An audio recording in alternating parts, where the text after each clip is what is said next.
anyone who knows the way Americans operate, or the way that American companies operate, or the way that American government operates, or the way that American society operates overall, would know very well that that old saying that there is no free lunch applies very well to them. If it comes to dealing with an American, and with the greatest of respect to Americans, there is no free lunch. Prime Minister Narendra Modi is going to America soon, and he'll be meeting Donald Trump. And I'm sure that the government of India and the government of the US sitting together would be absolutely sure that neither side would be expecting a free lunch from the other side. And that is the way it should be. There should be no leverage. There should be no element of dependency. There should be no attempt at intrusion. There should be no attempt at interference. And there should be no way in which any foreign organization can have any unnecessary influence in our affairs.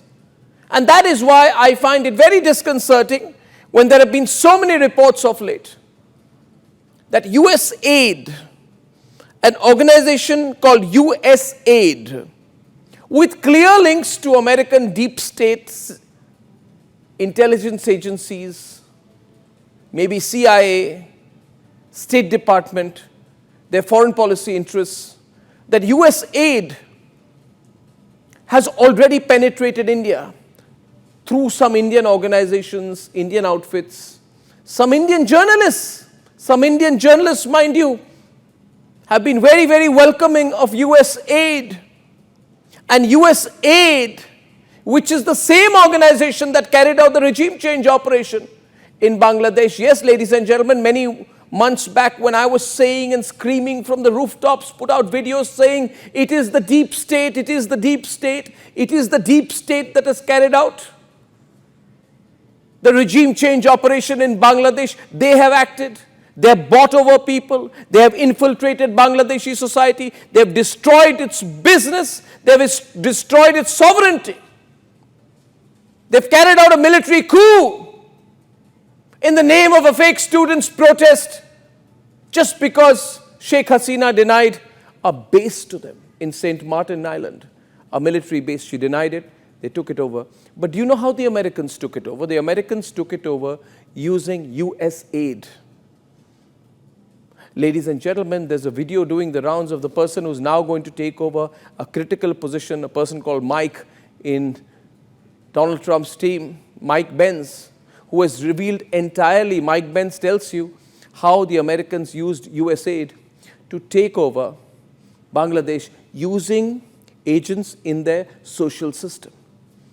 And why am I telling you this today? So that we never make that mistake. But unfortunately, it may be a little bit too late, but we can still act. Our information is USAID has already infiltrated into India. And how have they infiltrated? By indirectly sponsoring some journalists who must be very shady. Journalists should be the first people to know there is no free lunch and should be the first people to know where the money is coming from. But there are some journalists in India who I don't think are journalists, who are very happy taking money from USAID as long as it comes through a circuitous third route, so they feel they can't be caught. But they can be caught. They're going to be caught. Some of their names are circulating now. It becomes your national responsibility, dear viewers, to find out who these sellouts are. They say, no, we're working for activism, we're working for NGO, we're working for the good of society. Rubbish, garbage. Money is routed through a organization which has a few journalists on its board, on its advisory committees. I don't know if there are payments involved, but they're in positions of power. So indirectly, aren't those journalists benefiting from money from USAID? They are. Ladies and gentlemen, Sam Pitroda, we all know him. Now we are told he has something called the Global Knowledge Initiative in the US alongside some Nina Fedorov and Sarah Farley, both of whom have deep ties with the government organizations and global foundations. And this GKI of Pitroda received funding from several people, including USAID and the Rockefeller Foundation. Why did USAID give money to Sam Pitroda? And when did they give money to Sam Pitroda? When the Congress was in power. So it was an influence operation. Why would a person like him otherwise get money in America to help Indians or whatever? Ladies and gentlemen, you want to spread global knowledge. Mr. Pitroda, why do you take money from USAID? Why does Sonia Gandhi, Rahul Gandhi, Priyanka Gandhi not sit their family advisor down and ask him? What do they stand to gain? Are we going to be blind tonight? Is it not obvious to you tonight watching this that the American deep state till now, and I hope not in Trump's time, has been giving lots of money to sellouts in India, in Pakistan, in Bangladesh, to destabilize the individual countries or use people in other countries like Hafiz Saeed to destabilize India? How can an Indian journalist take money from the same people who are funding Hafiz Saeed? How can Indian journalists be on boards funded by the same organization which funds the Lashkar-e-Toiba? How can you allow this? The worrying thing is these are the same people who lecture the most about journalism, values, left liberal values, being woke, saving the environment.